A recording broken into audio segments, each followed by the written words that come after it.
Bases dropped on another week of soccer down here. John, hear you there. Thanks for hanging out with us. We got stuff to talk about. I know that's the official term of everything. We got Prem and Proper coming up. I guess we'll do a little traffic here for the week. Prem and Proper, the review coming up at 10:30. We know Maddie Cruz will be joining us, trying to make sure that Drew Dickinson can take time away from like paying gigs and things like that to join us as well. Looks like we've got our first sacking of the season. Sheffield United looks like they're sacking Paul Heckingbottom after losing 5-0 to Burnley on the weekend, and they are now bottom of the table. Looks like Chris Wilder will be coming back and taking charge for the remainder of the season. Remember, Wilder, former player, was there for 5 years, helped them get to the Premier League the first time, then was let go. Then last season was a part of things at Watford. At the end of their season, was let go because they didn't make it to the Premier League. So Wilder was looking for a gig. Heckingbottom is now was the manager for the team at the bottom of the table after all the chaos that happened on the weekend. Like I said, we'll get into that at 10:30. But we got our first sacking of the season in the Premier League. So we will we'll take a peek at that. Heckingbottom took aim at the club after the defeat at Turf Moor, claiming it made, quote, financial decisions rather than football decisions during the summer transfer window, with Iliman Ndiaye and Sander Berge promoted as a part of the team that was promoted. They were sold before the campaign kicked off. So, yeah, it looks like Heckingbottom wasn't all that pleased. And so with the run of form that they've had to kick things off this season, he's out the door. And so we'll get into that at 10. We'll get into that at 10:30. 10 o'clock, Bart Keeler, because we'll get into this for those of you that may have seen his social media postings. He was trying to figure out what to wear for work. So we'll get into that and see how that is going. 10 o'clock, it is Bart Keeler from Soccer for US POD with a little reffing down here if there's anything that stood out to him. And then we'll get into the U.S. Women's National Team. There's some stuff with the Reggae Girls and the qualifications. They didn't get out of group stage, but there's some background to that. And once again, they're still pissed, rightfully so. So there's plenty to get into there. Hour number one, we've got news of the morning. We've got Major League Soccer. And we're now down to the final two. So it will be show of hands. How many of you had Houston? How many of you, wishful thinking, how many of you had LAFC and Columbus? Like beginning of the playoffs, apparently there are 8 perfect brackets in a particular tournament. One of them belongs to Michele Giannone at 2-N, with 4 of the people left in the perfect bracket tournament having LAFC, the other 4 having Columbus. So show of hands, how many of you had LAFC and Columbus? I didn't. Of course, I'm sitting here looking at it thinking wishful things about other people. So, so we'll get into that in hour number one, in addition to everything else that's going on. But once again, what'd you do on your weekend? Let me know what was going on in your part of the world as we get ready for things. But it is time for opening kickoff, brought to us by our friends at Kickoff Coffee, kickoffcoffeeco.com. And there is the QR code for those of you who are watching on Twitch. Once again, our friends at Kickoff Coffee, thanks to everybody who has kicked off their day with Kickoff Coffee. And, thanks to them for being a great sponsor here at SDH. Don't forget, use the code Soccer Down Here 15. You get 15% off your purchase. They, in turn, take 10% reinvested into the youth game and youth initiatives. Very, very cool stuff from our friends at Kickoff Coffee and at kickoffcoffeeco.com. I guess opening kickoff this morning is probably stupidity down here. And it's, there is no excuse for any of this from our friend Pat Brennan, the Cincinnati Enquirer. This is what went down with Alvis Powell on the weekend. Stupidity down here brought to us by Cincinnati. FC Cincinnati defender Alvis Powell received racist messages on a social media platform following the loss to Crew. In an Instagram message shown by Powell to the Inquirer, an account with no avatar. So once again, you have a social media courage and an IG warrior sending the following message to Powell. Quote, F you monkey because you own goal, end quote. The post also included animal, banana, middle finger, and other emojis. The timestamp on the message read 7:46 p.m., which means it would have been received on Powell's Instagram account mid-match while he was on the field. According to Brennan, the message was likely reference to the first Columbus Crew goal of Saturday's Eastern Conference Final, which was officially credited as an own goal by Powell after it deflected into the FC Cincinnati net off of him. We got highlights coming up in a bit. Quote, this is the last thing I want to see. Texting me, calling me a monkey. That's never okay, never okay. I've come a long way, man. Come a long way. When it's good, nobody. But when it's bad, it's just the one word, and it's not the first time, end quote. Powell's experience was the second instance of an FCC player receiving racist messages this postseason. In late October, FC Cincinnati's Dominic Baggi announced he was subjected to racial abuse on a social media platform. FC Cincinnati offered its support and services to Baggi in the wake of the incident. On Saturday, FC Cincinnati took a 2-0 lead into the latter stages of the second half, conceded the own goal and the game-tying goal over the final 14-plus minutes of the initial 90. Columbus scored the game-winning goal 3-2 in the 115th. And then, obviously, that meant that that was it for that was it for our friends in Cincinnati, and that Columbus was moving on. All right. We all know how fired up Cincinnati was as a market before, during, and after what's going on, because we spent 2 full days discussing Matt Miazga and how the team was responding and how Miazga was responding and all these kinds of things. And yes, you were shorthanded, but it was by your own hand. But it is never, and I will continue to say this, it is never okay. Never okay for whatever IG warrior thought that they should make up an IG account with a bunch of letters and numbers and, assigned thoughts by the IG overlords as to what your handle was going to be. So you can post a message that is that stupid. I don't care what side of the Atlantic we're on, because we've talked about it when it comes to idiots overseas. So we'll talk about it when they're idiots here. It is never okay to do that kind of stuff. Under no circumstances this cool. Oh, yeah, I just, no. I just meant no. No, you're an ass. And I hope that our friends at FC Cincinnati can find a way to find out who did that. Make sure that everybody knows who it was who did do it, and prosecute them to the fullest extent of the law. Yeah, Abby, an idiot went on Instagram and basically did some racist crap to Alvis Powell after the own goal. Yeah, Abby's, what did I miss? Someone's an ass. Yeah. The IG warrior that decided to use monkey and banana emojis and stupid stuff. It is never okay to do that. I hope that they find out who it is.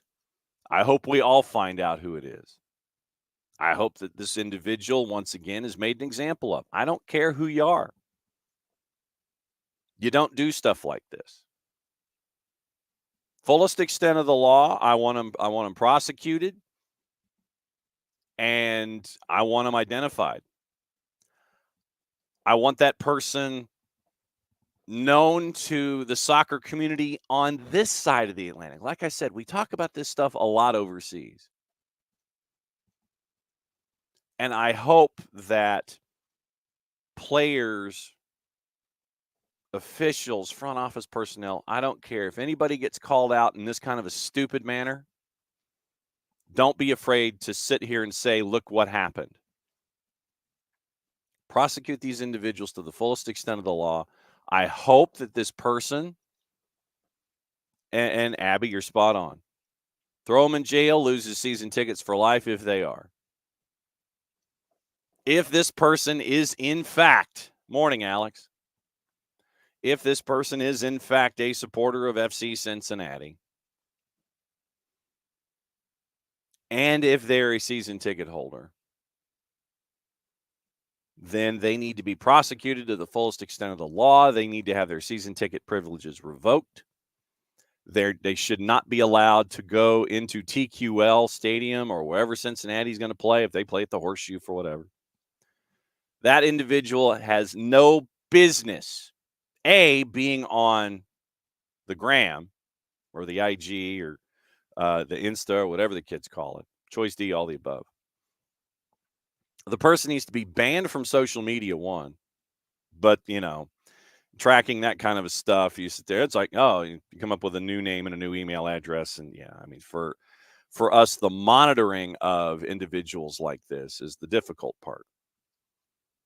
Find out who they are, prosecute them to the fullest extent of the law. If they're tied to FC Cincinnati, then they should have no business being in TQL ever.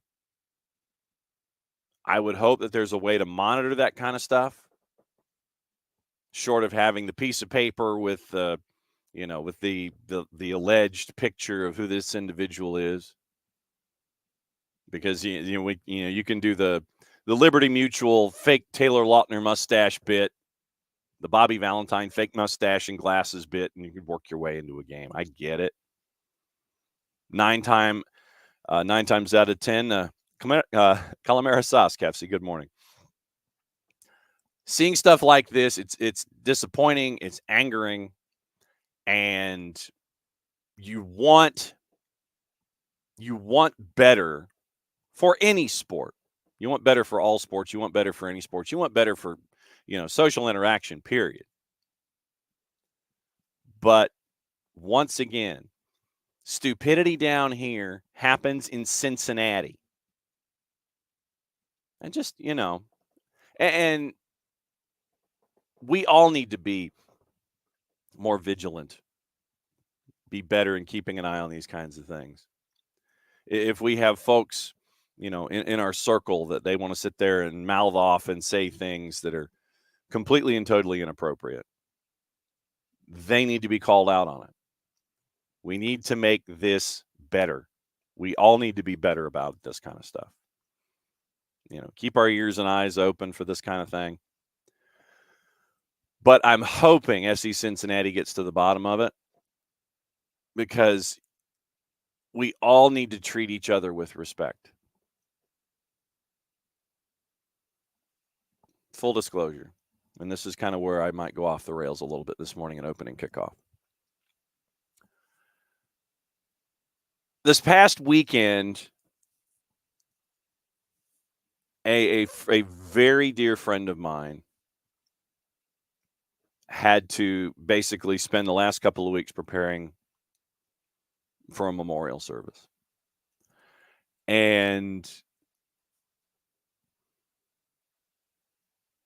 this individual went through everything from one end to the other with this really close family member of theirs. And they lost that family member.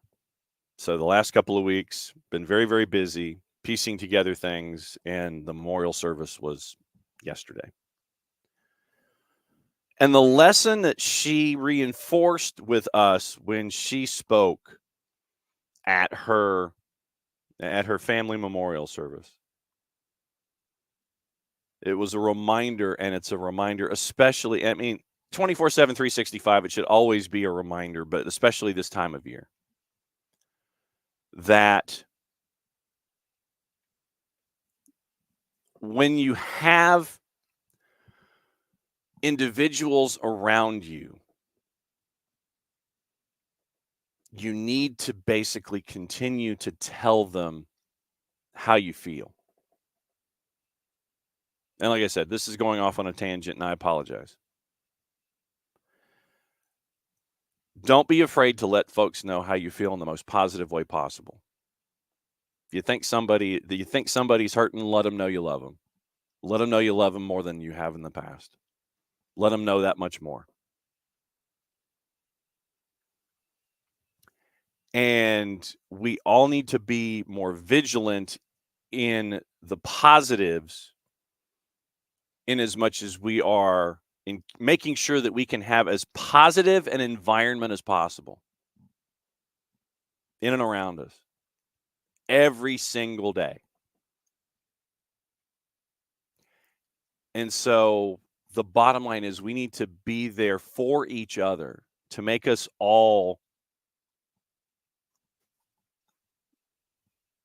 better each and every day about how we are toward each other, toward ourselves, and make sure that we all can take the same steps forward as a group. I've always been one to sit there and say that you never walk in front of somebody. It's always a team effort. It's always a group effort. It's always everyone walking forward as one. No one person should be walking ahead of the group. And we all need to be walking on that same line every single day. So when you see stuff like we're seeing in Cincinnati with Alvis Powell, which to me is some of the most disrespectful, shameful, and stupid things to do, at the end of the day, we're talking about an athletic endeavor. We're talking about someone who's busted their ass to become a professional athlete. And for someone to go on social media and be a social media warrior and sit there and say, and there's a tangent coming off of this with FC Cincinnati fans too, coming up in a second. When you got folks that feel like they should say those kinds of things to make themselves feel better about their own environment, that's disappointing. And it reminds us once again that we got to stop this kind of stuff, do our best and be vigilant about it. Because whatever games we like, if we go and have this idea of being toxic each and every single time something goes wrong, then we're going about it the wrong way. We're going about it the wrong way. So when you see stuff like what happened to Alvis Powell, the first thing we ought to do is walk up to him and tell him that we care. Walk up to him and remind him that you appreciate who he is and what he's done. And it pisses me off to no end, and I think that probably just earned our explicit rating this morning. Pisses me off to no end when we have stupid people doing stupid things to take the joy out of things we like away from the rest of us. We've got to remind each other about walking together, remind each other about all the positives that can come from these kinds of interactions. The first thing we should do in a situation like this is embrace Alvis Powell.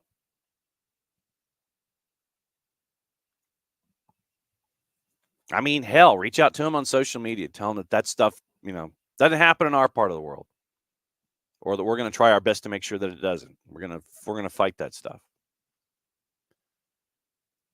And to FC Cincinnati fans going back to what we were talking about a majority of the time on Thursday and Friday with Matt Miazga. First and foremost, there's a retailer in the Cincinnati area that wanted to capitalize on the Matt Miazga stuff. And they did T-shirts that said "Free Matt." I hope you enjoy the spoils of your idea.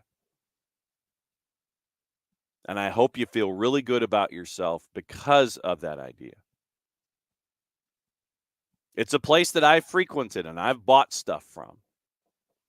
But they decided they wanted to do Free Matt T-shirts. From that moment, they're not getting any more of my business. And they got a lot of my business. Folks that don't want to understand and they just want to sit there and just go, yeah, we'll cater to to that particular denominator of fan. And there have been some angry dudes on the social medias saying that the fix was in with Columbus and that, all of this conspiratorial black helicopter nonsense about how they're the persecuted and that they shouldn't be the accused and we should see the video and all these other kinds of things. Calm down, figure it out, and actually walk through what you're doing. Meticulously on this show, outside of opening kickoff, what we've always tried to do is give context to situations, to give it the journalistic approach that is sorely needed these days. We want to give context to things. We want to give depth to discussing topics. We want to make you think. We want to present ideas that we haven't had the chance to present. And that's why we get to do it 2 hours every single day. We couldn't do it without you guys. But when you have fan bases that seem to have a direct proportion to anger and success, it's something to keep an eye out for. And like I said, I know I'm all over the place with all these different topics, but it's all under the umbrella of FC Cincinnati this morning in opening kickoff. But the first thing we ought to do is embrace Alvis Powell. What we ought to do, in addition to that, walking the same line as him,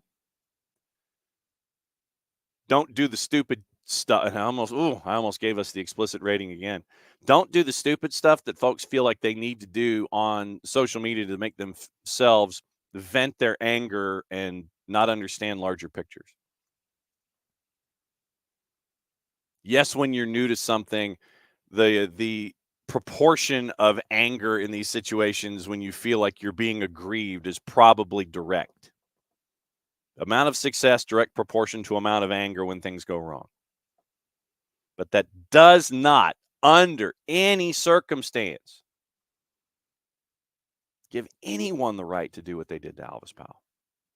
Doesn't give the right to do anything to, a center ref or any kind of official to sit there and go on social media, well, you F and F and F and F and F and this. We need to be more respectful of one another. We need to be there for one another more. And like I said, that was reinforced to me more this weekend outside of the sports sphere. But once again, reinforced this weekend in the sports side of things.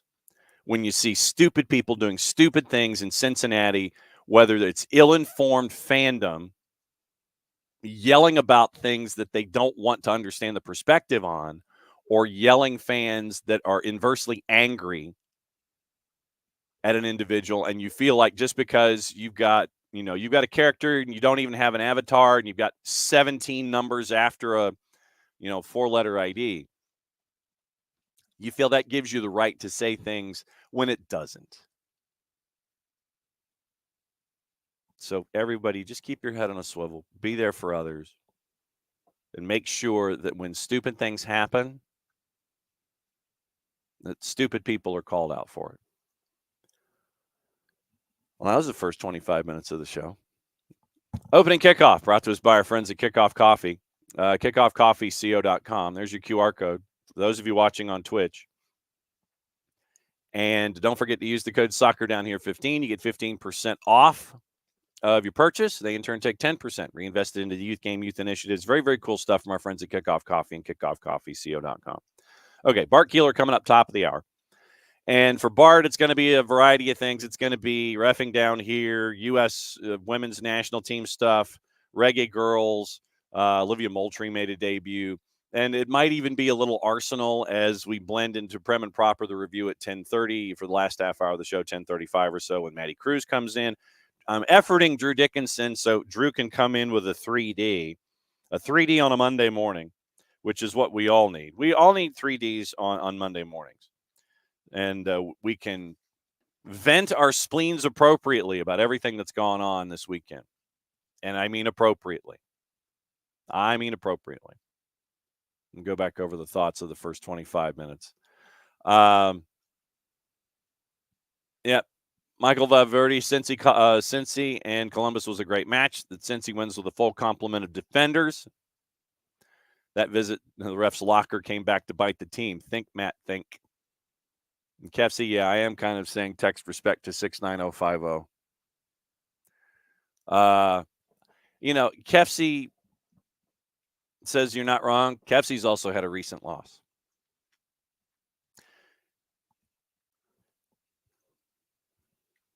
Michael, thanks for the kind words there. Love you and the family. That's what we're here for.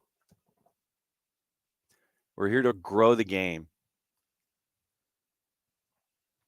and do it in the best way possible. Tomorrow, Kevin Egan coming on at 9:30. Glenn Davis coming on at 10 o'clock.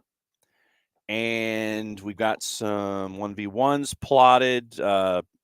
Another official that is making the rounds based in California. He'll be catching up with us about what's going on with VAR and his thoughts about all that stuff overseas, and we can get into treatment of officials. We're also chasing the new head coach at Racing Louisville, Bev Yanez. We'll be catching up with our friends in Huntsville later today for a 2v1 because really cool things happening in February up there. 4-team tournament. The Blast-Off is happening, and it's going to involve South Georgia Tormenta, Hunt City, FC Tulsa, and a fourth team. We'll get into that discussion and find out about year one in Hunt City, too. So there's a lot of tape content coming around to spread the word as to what we're doing. But, yeah, tomorrow, Kevin Egan, Kevin Patrick, and Glenn Davis, 9:30 and 10 o'clock, respectively. So it'll be fun. Abby, people need to remember we're all human. Everyone makes mistakes. We all need to show human kindness. And, yes, we all must speak up against the wrongs. We all should send Alvis Powell kindness. Absolutely. Messages on social media. Kefsey puts it in about the best perspective possible. It should be okay to lose. Half the players always will. Keep perspective. Yeah. I mean, only one group will always win the last game of the year in whatever your favorite sport is. So, yeah, keep that in mind as well. All right, highlights.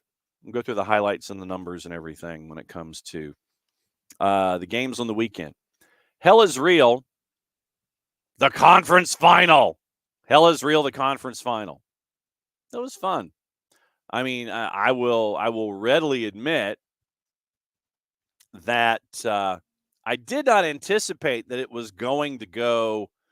That it was going to go all of the ways that it did.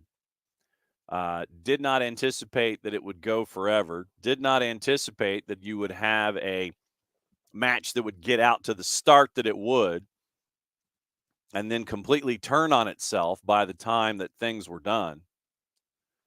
And so that was interesting to say the very least when it came to Hell is Real, the conference final. They had to repaint the billboard, which I thought was, you anticipate that things like that are, see that kind of good-natured fandom. That's fun stuff for me. This may end up, because Lord knows this might end up being more like college football down here. And for those of you that missed the review, it's coming up later today. We'll catch up everybody on the CFP, and we'll get into that. But early on with the FC Cincinnati and Columbus, it was Open Cup hero Brandon Vasquez that got things started for Cincinnati on the day. And you figured that Cincinnati was off and running. Here is that opening goal, courtesy of our friends at Major League Soccer and Apple TV. Jake and TT on the call. That's what they want to do today. This is a bad giveaway by Farsi. Bupenza quickly to Vasquez. Can he get the shot away? Vasquez!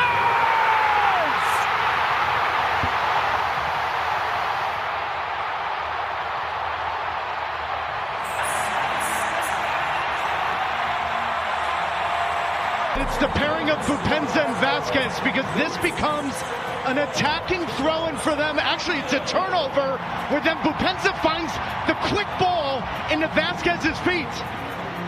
It's one thing to have the Major League Soccer MVP, but the supporting cast has to show up.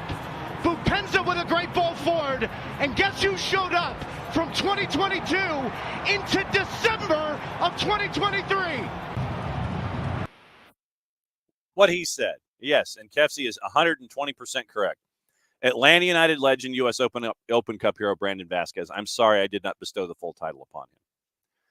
So it's 1-0, and the way that things have gone at TQL this year, if you get one, you could just kind of feel the momentum swing, because it's turning into a very, very difficult venue, especially when you are having to go from a deficit, and it draws FC Cincinnati further and further into their own game. So 1-0 would turn into 2 just before the half, and here's how that happened, once again, courtesy of our friends at Apple TV and Major League Soccer. Acosta curling, and in!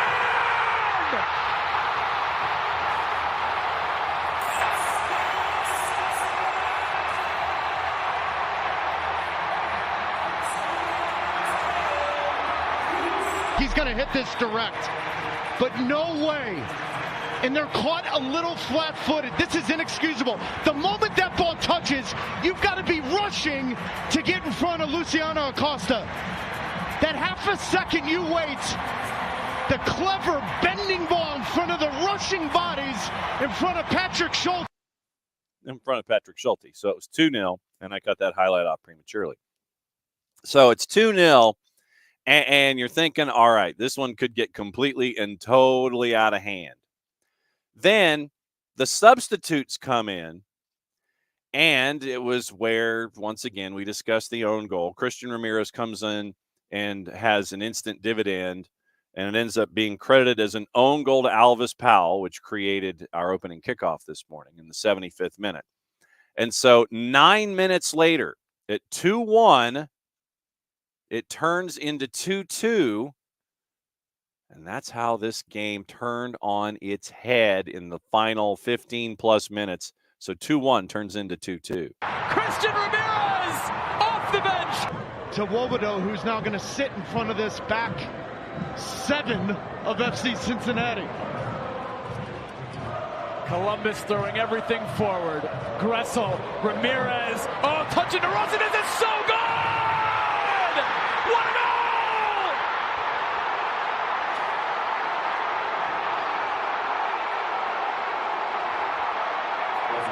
The crew have been saved by Diego Rossi.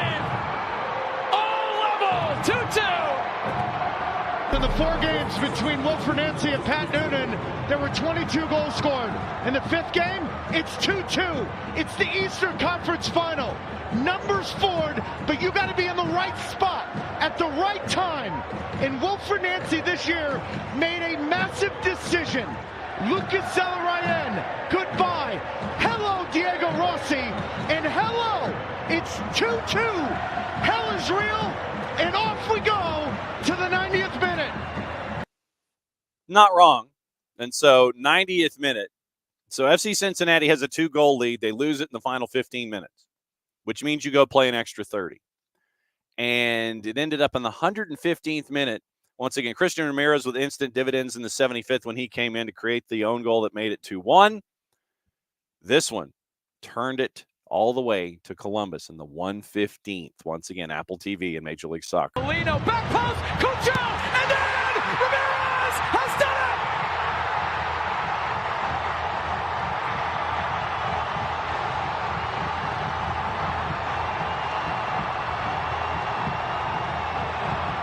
Yeah, but I want you to watch FC Cincinnati.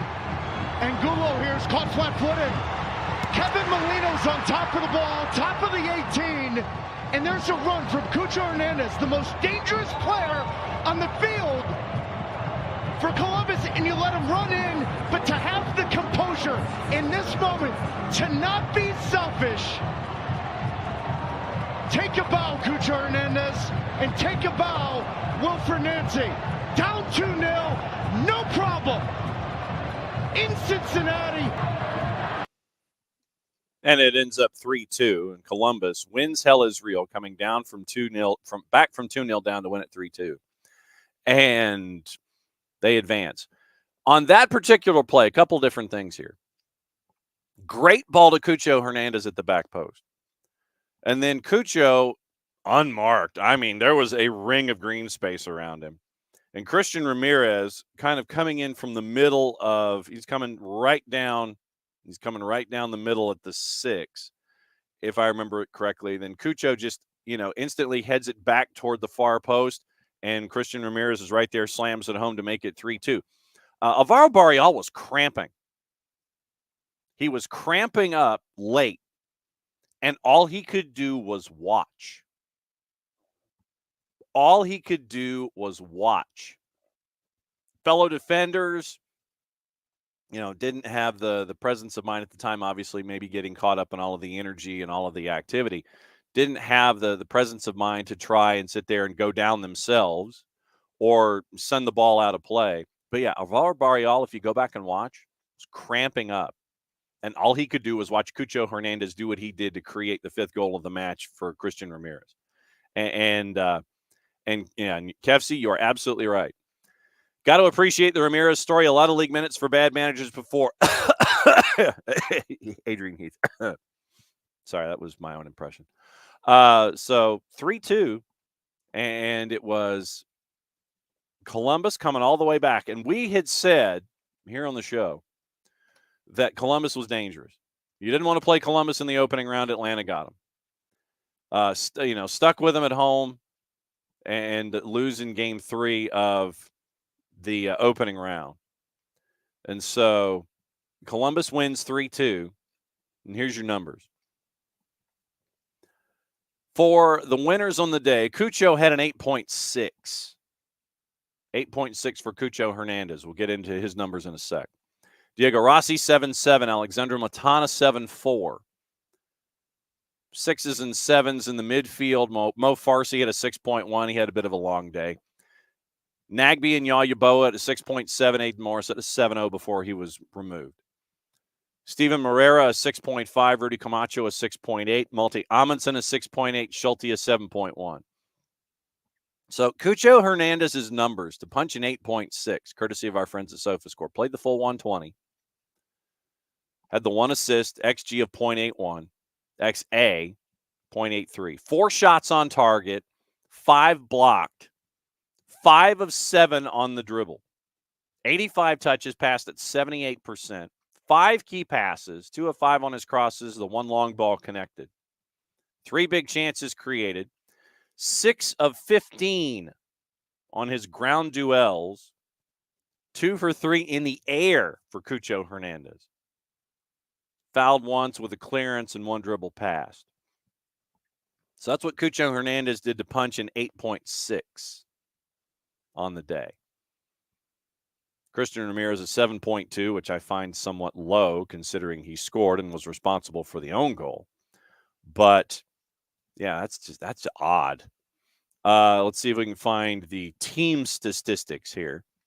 XG 2.74 for Columbus, 1.02 for Cincinnati.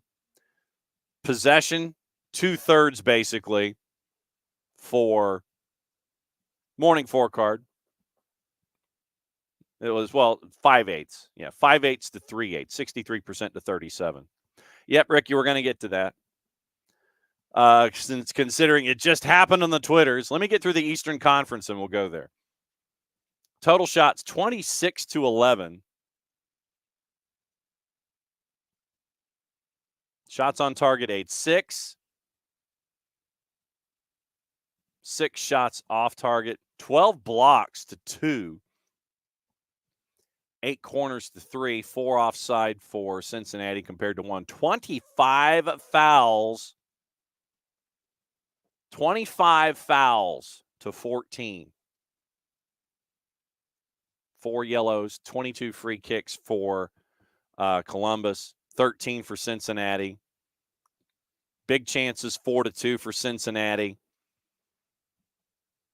2 counterattacks, 2 counterattack shots. Shots inside the box, 17-5. 17 of the total 26 shots by Columbus in the 120 minutes inside the 18. Passing on the day, 88% to 81. And this is from the Cincinnati perspective, unless otherwise notified. 670 of 765 compared to Cincinnati, who was only 367 of 453. 312 more pass attempts on the day for Columbus in 120 minutes. 21 out of 39 long balls, 54 to 52%. 34 long balls completed for Cincinnati. 8 crosses to 2. 17 of 27 on the dribble compared to 8 of 14.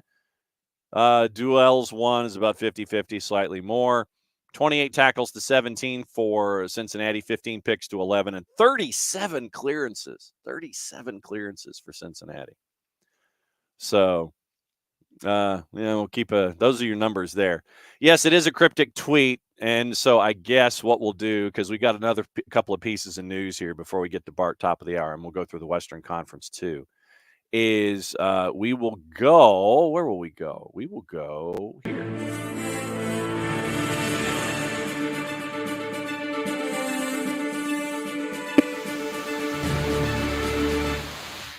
All right, cryptic tweet alert comes from Atlanta United. And for those that are hopefully we don't want you watching the video that got released by Atlanta United. It's one of those little quick videos. But yeah, if you're behind the wheel, both hands on the steering wheel, please. We will describe the video for you. It is a shot of a locker. And someone with a water bottle half filled with dihydrogen oxide. And they take the water bottle out of frame, throw it into the locker, and it lands on its base. So they flip a water bottle, and it lands inside this locker with a Five Stripes kit. Hashtag Five Stripes don't stop. So, what do you think? If you're an Atlanta United fan and you think a jersey and flipping, what or whom in the Atlanta United universe has been known for flipping? Sean De Silva, maybe? Considering he's doing he's been doing his Ozzie Smith impression when he scores. So we'll keep an eye on that. So it's a jersey and flipping from Atlanta United. So we'll see what is up with that. And traditionally, the way that this works is in about 10 minutes, we should have news one way or the other. Speaking of news, Philadelphia has announced their roster decision. Options exercised, and everyone, okay, guaranteed players. Let's do it this way so there's no. Barabo, Blake, Bueno, Craig, Elliott, Gazdag, Glesnes, Harriel, Macanya, Jose Martinez, Mbaizo, McGlynn, Gabo, Perea, Pierre, Real, Sullivan, Ua. Guaranteed for 24. Options exercised. Julian Carranza, Chris Donovan, Leon Flock, Damian Lowe, Jeremy Raffanello, Joaquin Torres, Holden Trent. Players out of contract. Alejandro Bedoya, Joe Bendick, Kai Wagner. option declined. Anton Sorensen on loan. Richard Odata. The club mentions that they are in ongoing conversations with Ali Bedoya and Kai Wagner. So that is your Philadelphia. That's your Philadelphia notes. Interesting considering what the conversations were, where 7 weeks ago, Ernst Tanner basically says that Alejandro Bedoya is not coming back. And head coach Jim Curtin says, I think there was a miscommunication there. So we'll see. We'll see what happens in Philly with Alejandro Bedoya and Kai Wagner. Wagner, you'll remember on his gram, basically waved adieu to you in Philly, saying that this was going to be the last part of his time in Philly. So part of you wonders if the notation in the press release for players out of contract and saying that you are still in negotiations with Bedoya and Wagner, if that is just something akin to, we're going to say this technically so we can come up with a final decision, and then you would have teams sit there and go, well, we just couldn't come up with an agreement. So technically they're out of contract, but you can say that you're having bona fide offers alleged and ongoing conversations, that kind of a thing. So that is where Philadelphia stands. And I know that a lot of us here in this part of the planet are wondering what the decisions are with Atlanta United. And so when we have updates, we'll go from there. Also news out of the TST, the 7v7 added their highest stakes event ever, a women's tournament for $1 million. 8-team women's tournament for $1 million, 48-team men's tournament for $1 million. 2 $1 million goals, June 5 through 10 in Cary, North Carolina. So women's tournament for $1 million as well. 8 sides for $1 million on the women's side, 48 on the men's side. So $2 million now in play at the TST. Very cool stuff. So we'll see what happens. We'll see what happens there. Yes, a lot of you are thinking that it's Shande Silva. Kefsi was hoping he would. No brainer. First person since someone else who's had the stadium chant his name. And we all know what he can do. Sight to behold. So Abby wants to know what's up with Miles. They're hoping that they can get the contract back. And so we'll keep an eye on, once again. So traditionally when you come up with a 5 stripes don't stop, it comes up top of the next hour. So we'll see what happens there. Just do not be surprised at 10 o'clock or shortly thereafter what's going on with Atlanta United. All right, let's go through the Western Conference quickly and go through the goals there, and if there's any other breaking news that'll hit us between now and whenever. It was 2-0, and Houston, and I will say this, you had some great keeper play at times from both Steve Clark and from Maxime Crépeau. But at the end of the day, and like I said, we'll talk to Glenn Davis about it tomorrow at 10 o'clock. Since his people have caught up with our people, and we are catching up with Glenn on back-to-back weeks. Just before the half, traditionally what you want to do is you want to sit there and you want to get to 45 if you've been fighting, scratching, and clawing. And Houston got to 44. Here's what happened. Signal by Vela. This ball swung and save, and the rebound is buried home. Hollingshead and LAFC with a 1-0 lead.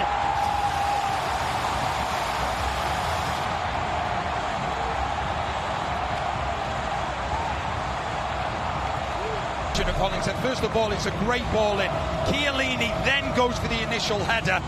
And it's the follow-up from Hollingshead. You can see when Chiellini heads the ball, looks as though it might be Sviatchenko who's playing Hollingshead on just as he makes this run here. Puts the ball into the back of the net. It's brilliant anticipation from Hollingshead. Wonderful set piece. Good save initially from Clark, but he can't do anything about the rebound. That then goes to Hollingshead. He's in the right place to get the goal that he deserved for his effort. Signal by Vela. This ball swung and save, and the rebound is buried home. There you go. So this happens when you hit buttons, and you forget that you hit buttons. So it's 1-0. 1-0 at that point. So 1-0 after 44, and then you get into Houston attempting to chase in the second half.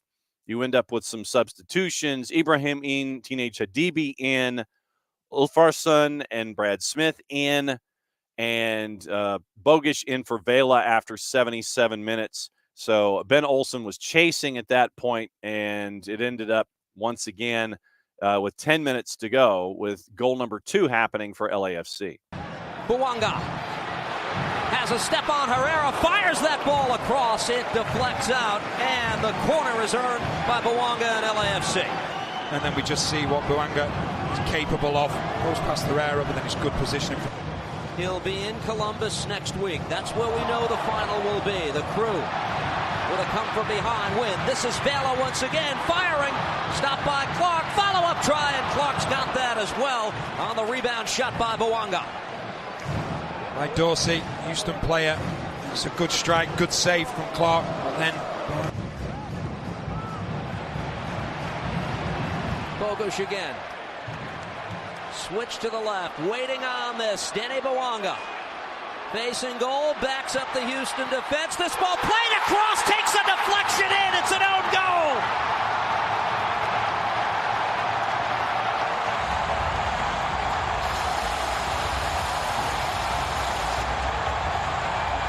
And it's the play that just may have solidified LAFC's place in a second consecutive MLS Cup.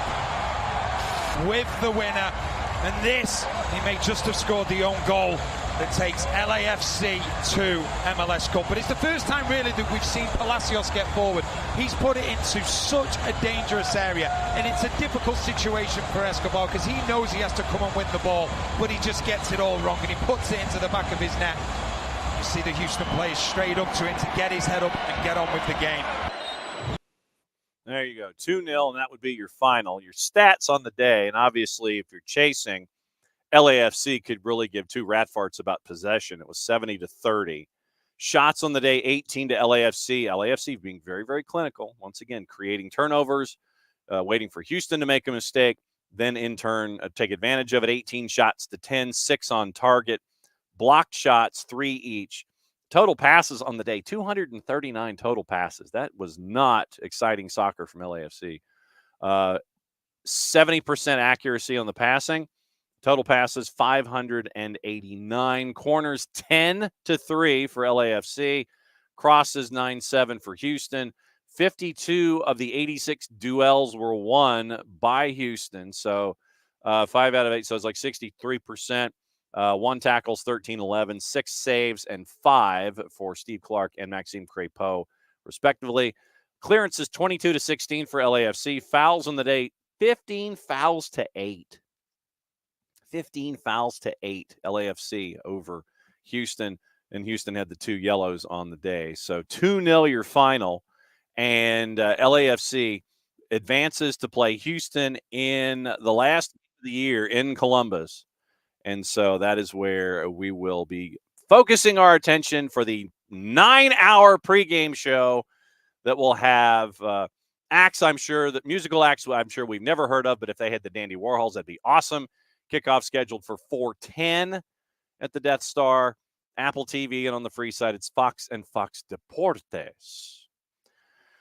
So, since it is 10 o'clock, massively punctual, he is like right on time. I mean, Bart is like right there. Bart is right there. And so, because Bart is right there, we welcome in Bart.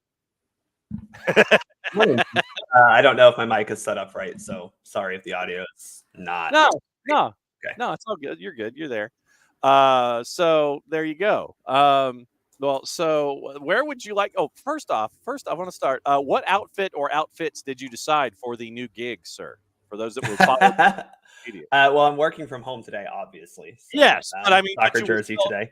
Yeah, but you were still scouting, so I want to know what. Oh no, I wore all of those last week. That's what I wore. Okay. So yeah. Okay, just checking. Having some fun. Yes, Abby says you sound better than last week. So it sounds Oh, like great. Okay. Thanks, Abby. So you've got the long microphone now and the long extendo cord. Yeah, I'm not sure if this is actually hooked up or not. I don't know. A new computer, so hopefully it's working. Okay. So we've got reffing down here. We've got the national team. We've got the reggae girls. Anything else on your plate? Probably toward the end as we get in toward Prem and Proper. We're probably talking some Arsenal for you at 10:30-ish. Where, sir, would you like to start our number 2? Well, first off, let me just say that West Virginia men's soccer is on to the College Cup. So if anyone wants to send me a bunch of money so I can make that trip, that would be great. buymeacoffee.com/soccer4us-pod. That's awesome. Right now, man, I get there. Right now, I currently do have tickets to the championship match. So hopefully everything goes well there. And I'm in Louisville on Monday. I'll still have time to be on the show with you that morning. Yes. As Abby points out, Florida State, an undefeated Florida State team, did get into the playoffs, and they are playing for a national championship tonight at, I believe, 6:00. Is that kickoff on one of the ESPN channels? What? Yes. One of the mega number of networks that are attached to the 4-letter. We'll have those champions. Did anyone have any referee down here questions? Because I didn't feel like there was anything super crazy this weekend. I know for a change. It was. Yeah, I was looking at it last night, and this morning I was like, wait, I don't see anything that like was a massive mess up. Well, but since the last time you were here, I think that we have it. The discussions about Scott McTominay and what is a handball and what isn't, and UEFA guidelines being stronger or different than those in the Premier League, and so. What happened? I guess Newcastle PSG would be one for me because of different guidelines, and this might end up being more of a philosophical question more than anything else about different entities with different interpretations and having to be prepared for both when you go into a situation. Yeah, and that's definitely true, right? So you think about each competition has their own guidelines to begin with, right? They all have their own processes and procedures. So even at the grassroots level, I deal with 4 to 5 leagues that all have different substitution rules, right? Okay. That's not quite the same, but my point is MLS has different processes and procedures that referees have to follow than UEFA. UEFA and the Premier League have different processes and procedures, but also you have different ways of interpreting the laws of the game, and not vastly different, but think of it more of as standards that we have. So you see this sometimes in college versus professional when we're talking about maybe a pass interference call or possibly a holding on a offensive lineman, right?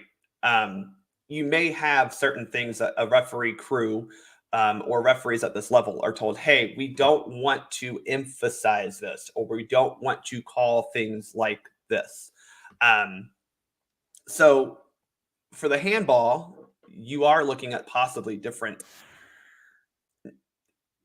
I don't want to say standards necessarily is probably not the word to use there, but different levels of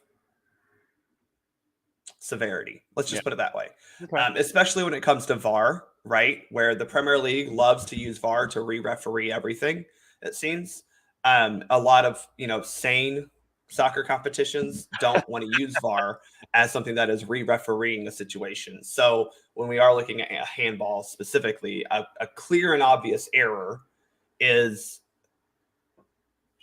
clear and obvious, right? So maybe a handball it needs to be clear and obvious, and there are certain standards of, did they make their body bigger? Where exactly on the arm did it hit them? Remember, anything above the armpit basically is allowable. So those are different instructions that we've been sent down from higher up, and it does change. So you do have to kind of adapt. But I would also say UEFA tries to normalize it so that all of their member federations can use a better standard, right? Or a more consistent standard. But we do have the Premier League that decides that they're just always different and no better, even though they repeatedly show that they kind of don't get it right. Also, breaking news, John, drop that sounder. Okay, hang on. See, it's like, I was like, man. I know, I'm sorry. Because I was looking at the breaking news myself, and I'm like, oh, okay, so here we go.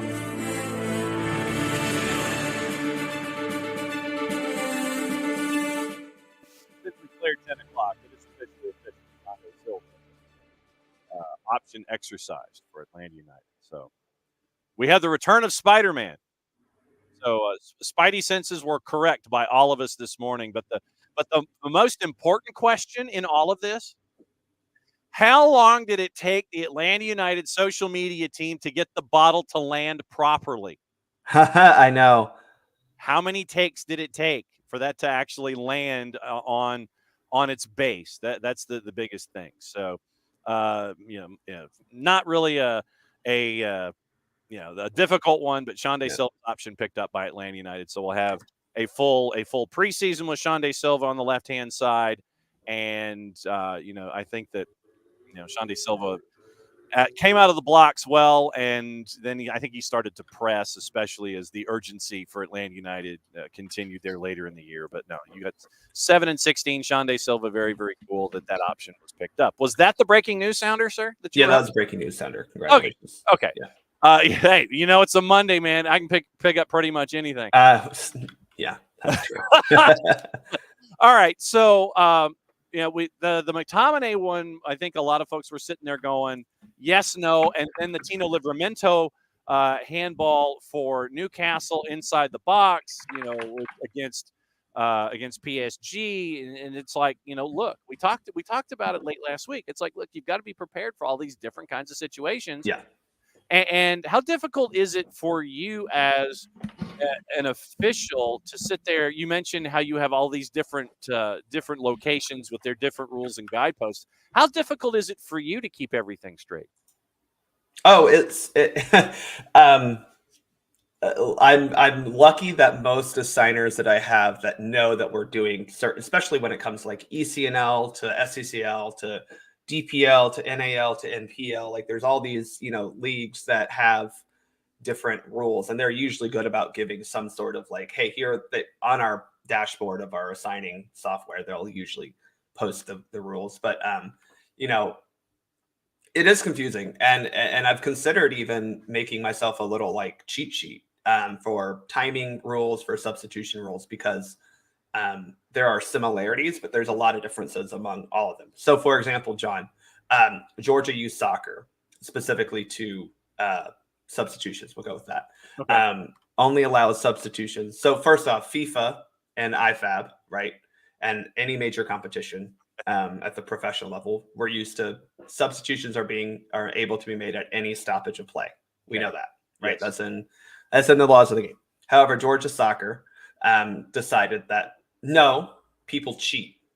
And by people, I mean someone made this rule because they got mad they lost because someone subs like this. But Georgia Soccer only allows for substitutions on your possession throw-in, after a goal kick, after a goal, or if that player is injured. Okay. For reasons. I don't know why. First, I think people did that for time wasting, and I think that's just stupid. I think it's the most draconian, dumb thing that Georgia Soccer does. So that's Georgia Youth Soccer. So that's some competitions, recreational, select soccer. There's also the Georgia Premier League. So those are the rules we follow there. But at the same club on the same day, I'll have that. I'll have also another league, ECNL maybe is a good example, where you can sub on any stoppage of play, but you only get 7 substitutions per half. And if a player leaves that half, they can't re-enter. Okay. Also, Georgia Soccer have pretty standard timing rules of 13s and 14s are 35 minutes, 15s, 16s are 40 minutes, and then 17s and up are 45. Well, at ECNL, it goes 13s are 35, 14s, 15s are 40, and then 16s and up are 45. So it changed, like little things like that change. And so that's just an example of a Premier League official may be used to looking at a handball in a very specific way, especially when it comes to VAR. A UEFA official, and again, where they use the same, do look at things slightly differently. And, that problem does arise for, in I forget where the official is from for that Manchester United match. They're from a different country than who refereed that Newcastle match, and it will be different based on how the referee looks at it. It's hard to switch from I'm used to calling it this way to I need to call it this way. And that's true for me if I'm looking at how do I judge fouls or stuff like that at an ECNL level versus a Georgia recreational soccer level, right?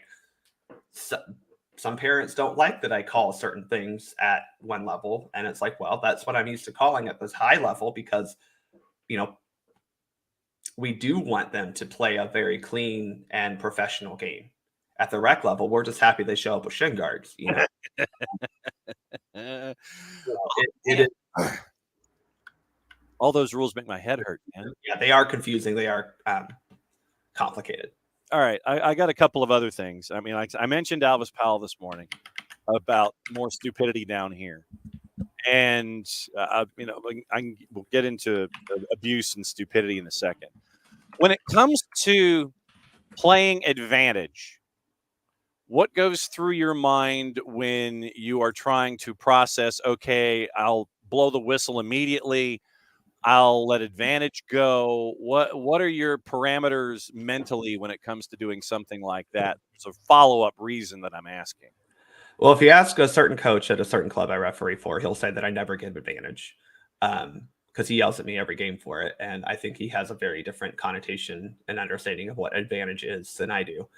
Because I do give advantage. I try. Most referees will try to pause, give a beat to see if the ball squirts away or goes to a teammate. But just being in possession is not advantage, right? We need to see some sort of attacking play possibly develop. So a ball going backwards, probably not a good time to call advantage. If a ball goes sideways, even maybe not an advantage. So, it's also hard when we're looking at the play, right?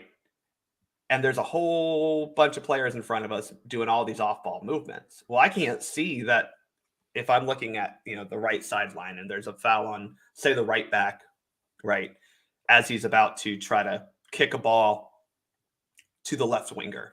Yeah. I'm looking at this play here. I can't see that the left winger and the forward are making these, diverging runs that are going to lead to a chance on goal. I can't see that.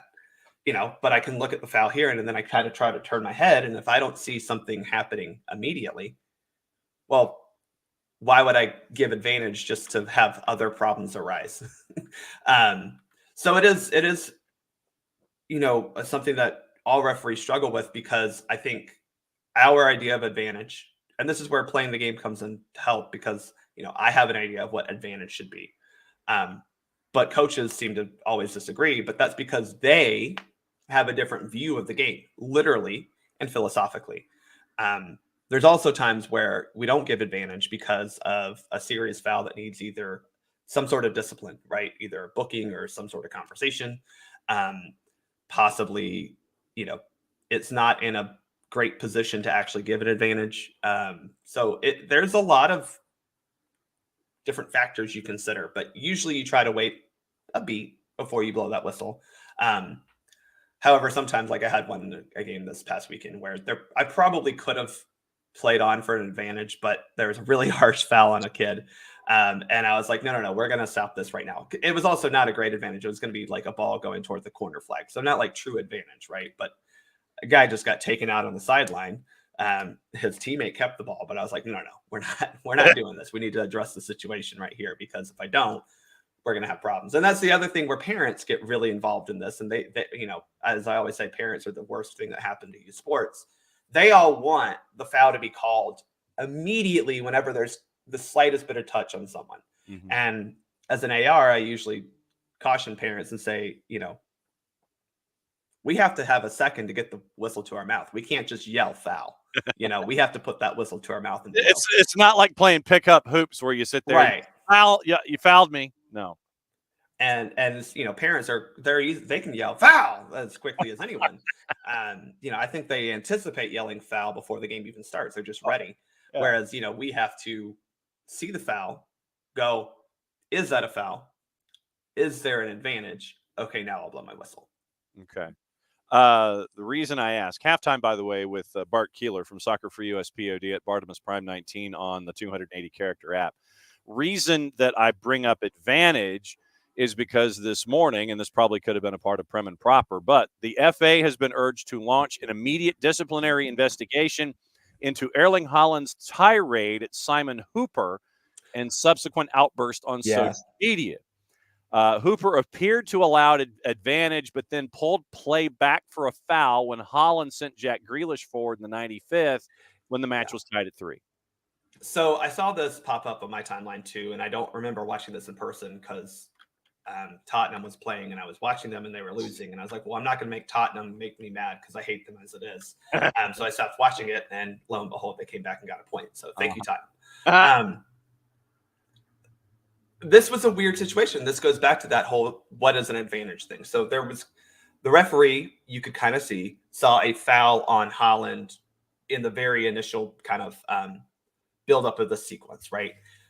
You can see him kind of put his whistle to his mouth, and then he says, oh, there is an advantage, right? The ball, it was a very quick, short, back, long type of, we do this in practice almost every day. And the referee sees that and goes, oh, nope, play on. What appears to have happened, and we don't know, and this is what I would like to hear the comms on, is it's possible that Grealish was actually in an offside position. And in this case, we don't want to penalize that team who was fouled by giving them an advantage and then going, oh, but you were offside. Well, that sucks for you. So in an effort to not have that controversy, because as you know, especially in a situation like that, we're not going to put the flag up and call offside immediately, right, John? We're going to wait. Yes. There was probably some cons of like, I think he's offside or he's offside. And we've heard this before where we go, okay, he's offside, but you can hear the comms. Okay, but we have to continue to let play go just in case something happens. So in this case, it was he's offside. Okay, we'll blow the whistle for the foul. Again, maybe I don't think it was a definitive offside, so that may not be the best explanation, but it seems like that was kind of what happened.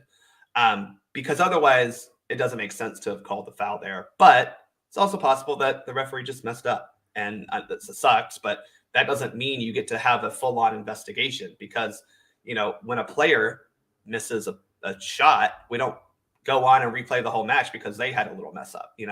This was not a thing that took away a goal either. This was just something that happened literally at midfield. So I don't understand the hate that Man City has for this referee right now. And also, I'll just remind Man City that they have dodged every financial fair play allegation. So if you want some sort of sympathy from anyone, you're not going to find too much of it. Okay. But the point is, it could have been a mistake. Yes. It could have been that he should have allowed advantage. However, should have, could have, and did are all three different situations, right? Yeah. He didn't. He called it back. And I think it may have been because of the offside, the potential offside on Grealish, and you'd rather just give them that free kick than wait for everything to happen just for an offside to happen, and then nothing good comes of it anyway. Okay. As a public service, I have posted the article from the Telegraph where they have done it in still photographs with all of these issues. And so let's so once again, we'll walk through it really quickly. And Maddie's already in the green room. This is how fired up she was. She's already in the green room and she's listening to what's going on. So let's walk through it from our friends at the Telegraph. So Haaland's fouled, and it's an awful challenge from Emerson. Yeah, it's a legitimate foul. Like it's an awful. I mean, he goes in both sets of studs up. I mean, literally, it is both legs aimed right at the calf. So Emerson Royal comes in sliding. Yeah, it's an awful challenge. So Royal gets up, and he's running back. And so you're saying, okay, Simon Hooper is debating blowing the whistle at that point. Holland is down, and Simon Hooper's debating blowing the whistle. Holland gets up, then Hooper's like, okay, advantage. So, signaling advantage. Grealish is then released, and then Hooper goes free kick. So Holland's pass sends Grealish, and then Hooper blows his whistle to call the play back, reneging on the appeared decision.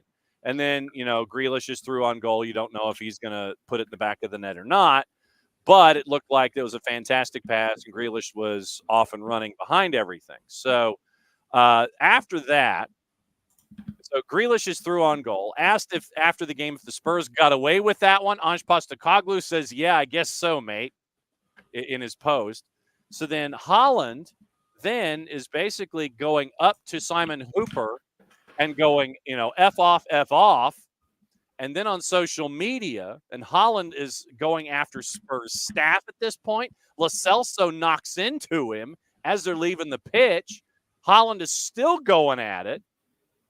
Then it's Brennan Johnson. And then on his social media, Holland on the 280 character app goes WTF. So that's where we are. So Holland goes off. And then he goes off on the 280 character app. I mean, literally, it was anybody that was within 5 meters was going to catch it from Erling Haaland. But I posted the stills, the walkthrough that the Telegraph did, and it looks like, but once again, video versus stills, and there's still some gap space there, but it looks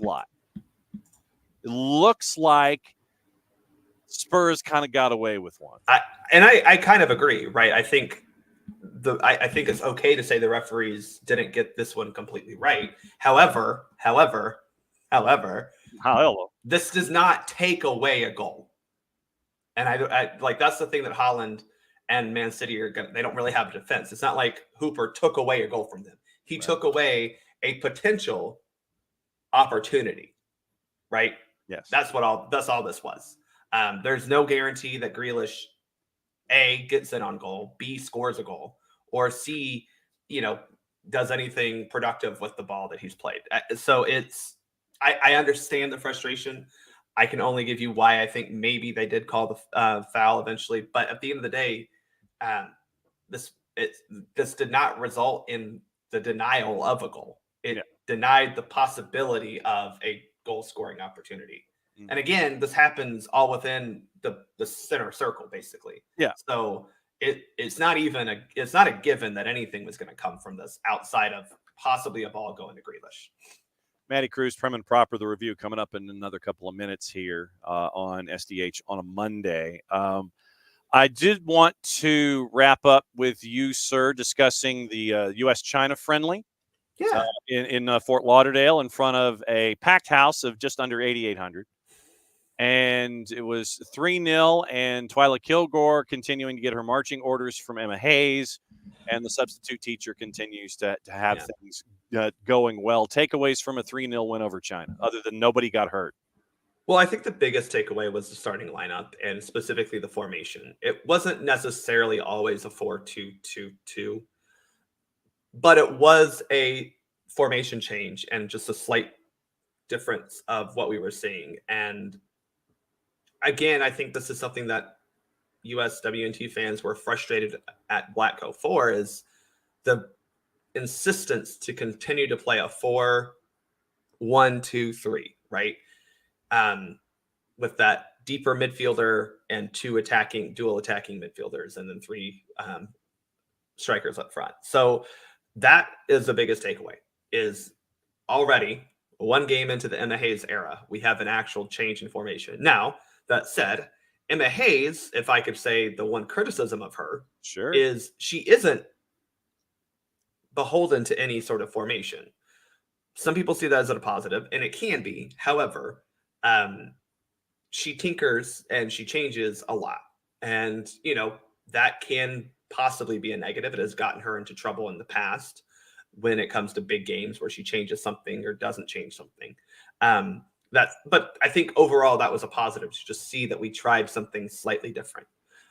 We saw Sophia Smith as kind of a more natural center striker, But I also really liked her and Trinity up top working together. I thought that actually, again, is something that it would have been nice to have seen, especially given the fact that, during the World Cup, especially, Alex Morgan just wasn't a productive striker. And that in itself is the positive. I don't think if there's anything else you can really take away from it. China's not a bad team. They're not a good team. And you won 3-0. Okay. Now the last thing, once again, I started kickoff this morning with Elvis Powell and Reggae Girls. You can go one of two directions here. Do you want to talk about Elvis Powell, or do you want to talk about the Reggae Girls not making it out of the group stage and then coming out publicly and still discussing the fact that apparently not all of the players have been given their financial remunerations from the World Cup, which to me is just it's out of control.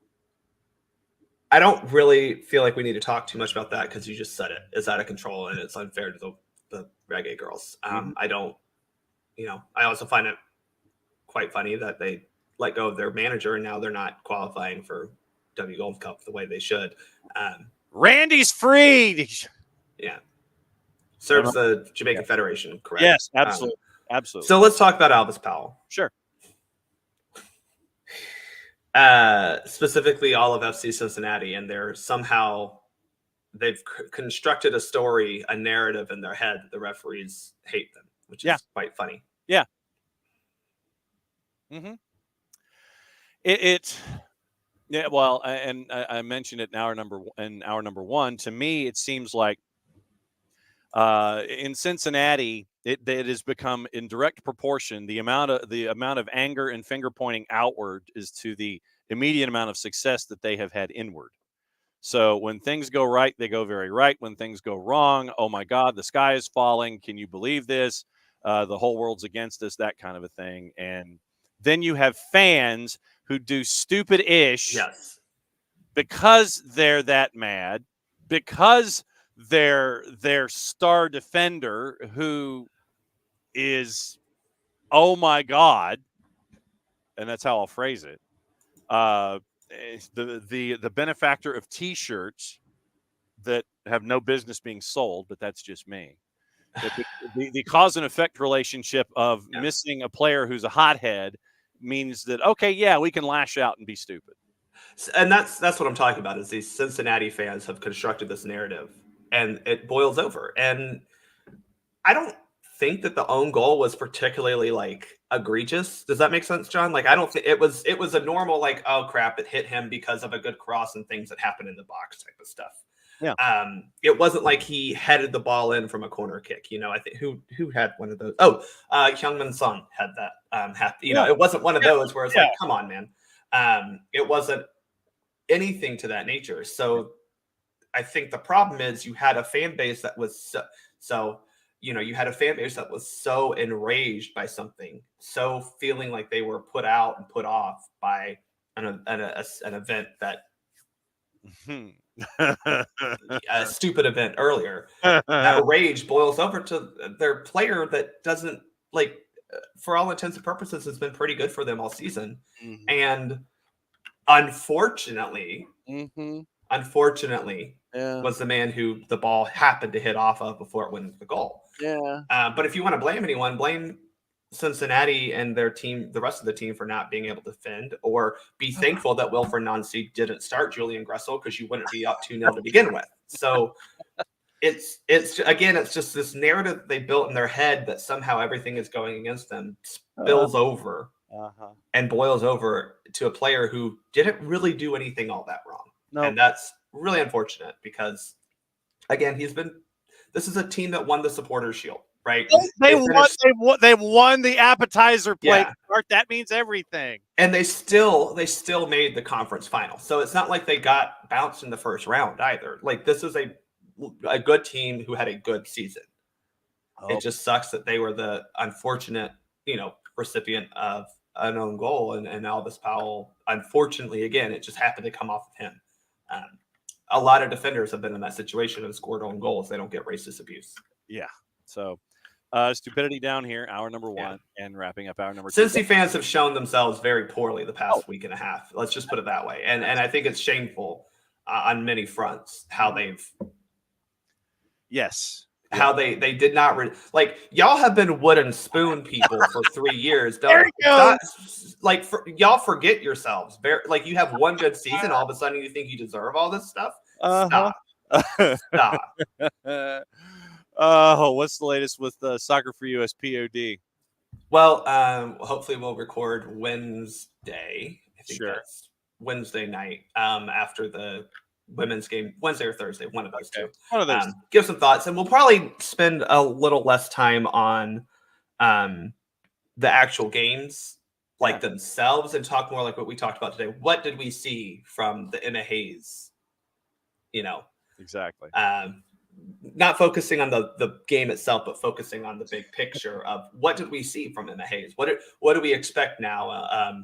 And I think the other question, John, and it's in my show notes as I go, the 10 players who were not part of this squad, who were part of that World Cup squad. Right.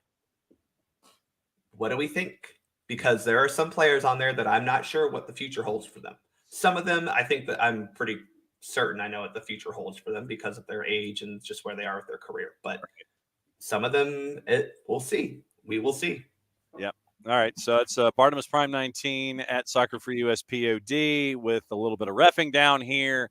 We're good to learn about advantage today and what goes through folks' minds and another round of stupidity. It's tough. Advantage is tough. That's all I'll say. It is. And so since it's the handoff on the hot tag, we'll bring Maddie in as we get ready for Prem and Proper the review. So we have Hi Maddie. Bye Maddie. Arsenal and Newcastle on the same screen at the same time. Yeah. One of us is top of the table, so. Listen, I'm just happy that we won against Man United this weekend. I'm just content. I'm thankful for that as well. So you're welcome then. I see how this works with you too. All right, Bart, we'll catch up with you and looking for Soccer for US POD later in the week.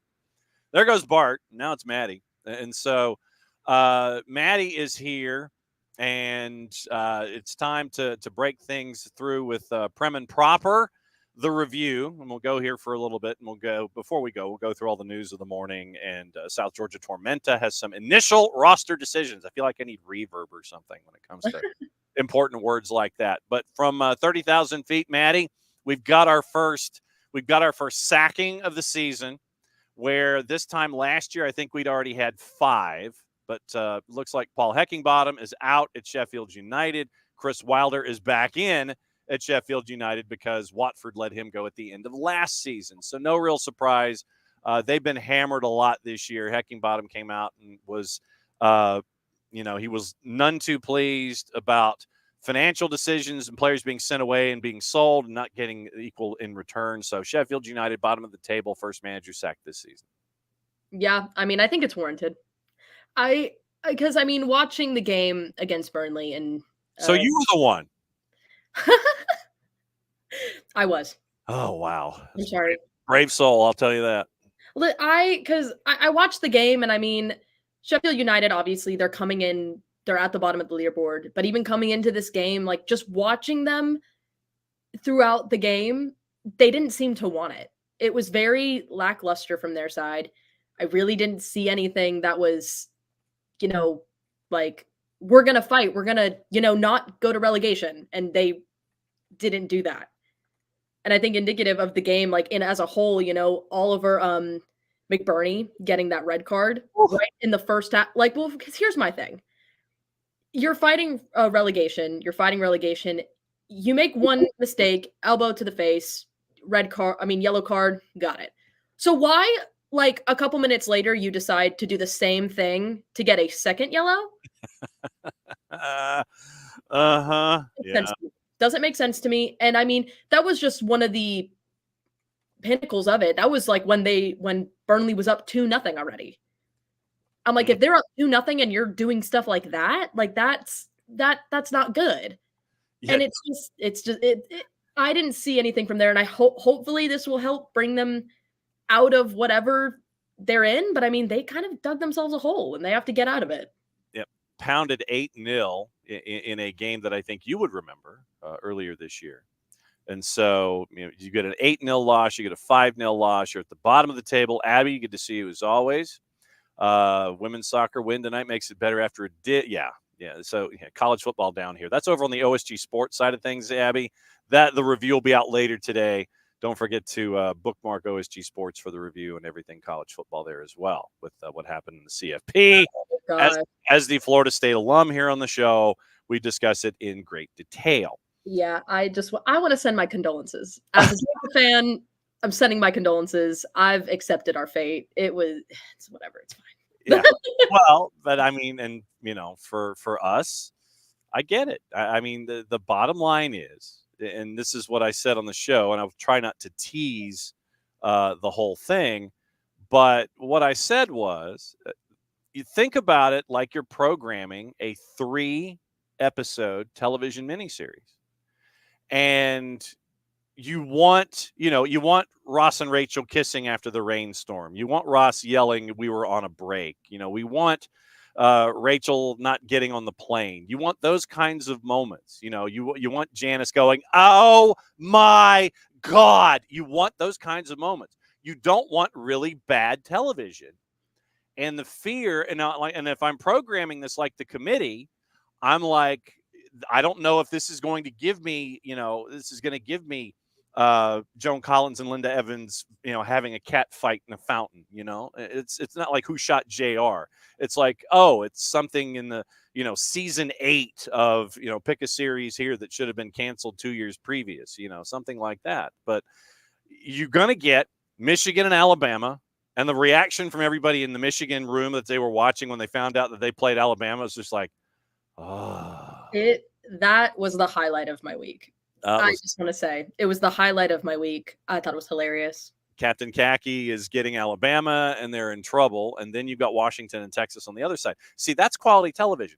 That's 2 episodes of a television series that I will watch. That will be must-see TV, because you're either going to have folks hate watching because Alabama is in, hate watching because they're having to go and have Michigan on their television screen. Or you're going to sit there and look at 2 and 3 and go, that's going to be a fantastic game. Take the over, and it's going to go for 4 hours with Washington and Texas. That's 2 episodes of a 3-episode series that you dig, where if you bring in Florida State, who, yes, I know, like I said, I'm the alum. I know all of the facts. But if I'm programming it like a television programmer, and I want a 3.5-hour television episode that folks are going to be locked into, Florida State's not going to give that to me. Michigan and Alabama will give that to me. Washington and Texas will give that to me. Florida State, in their current situation, will not. I get it. Does it make me feel any better about it? No. Are we going to get whacked by Georgia? Probably, because we have a backup quarterback, and we still might be on our third-string quarterback who's a true freshman. I get it. Look, I get it. I'm one of the few Florida State folks that sits there and goes, look, I understand completely. I get the whole thing. That's just, yeah. I was trying to talk to a lot of folks yesterday after it went down. It's like, look, think about it this way. Lay out your facts. And it's like, I get why we're number 5. It doesn't matter what you do. You go undefeated, and if the folks don't think that you're quality television, you're not going to get quality TV. I get it. Exactly. That's what I was telling people this morning too. It's one of those things where you have to look at it like they say they're going for the best team, but it's really best team parentheses. How much money can we make from these 2 games? Absolutely. And, Michael Valverde, you are not wrong. FSU earned it. Bama always gets special dispensation. They always do, because once again, what's best for business? Quoting Vincent K. McMahon Jr., what's best for business? Mm-hmm. And as someone who is in the SEC, who does not like Bama, I can safely say yes. Because if I know we're getting on a tangent here. We're supposed to be, prim and proper. But listen, there was that one false start call before we kicked the field goal that we missed. False start. None of our line moved. Alabama's line moved. Why? We did the false start? Yeah. See, this is what you're getting into. You start from you had a sack and a penalty, and I think it was a sack and 2 penalties that take it from the 19 back to the 33. And so that was how you end up with a 50-yard field goal that gets missed. Anyway, yeah, so there you go. From the weekend, we'll start on Saturday. you got the win over Manchester United, you meaning Newcastle, and you and Alex Piscine were sitting there, and I'm sure that you were yelling at the top of your lungs. 1-0. Everton gets the goal from Dwight McNeil. They get the big win at Nottingham Forest at the City Ground, 1-0. We mentioned Burnley and Sheffield United with the sacking of Paul Heckingbottom. Brentford, a big win over Luton Town, 3-1. Arsenal, 2-1 over Wolves. Saturday's action, what sticks in your head? I mean, obviously, as the Newcastle fan, I was very, very happy that we played well against Man United. Just with the way we actually came out and we like put a good product on the field. As I'm going to quote the announcers from that game as well, the score didn't reflect the game. Okay. Newcastle should have been up by a lot more. The amount of chances they were getting in, I mean, great. The one downside for me, though, is obviously we lost Nick Pope. He will be out for a dislocation in the shoulder. Was a dislocation? Yeah. Okay.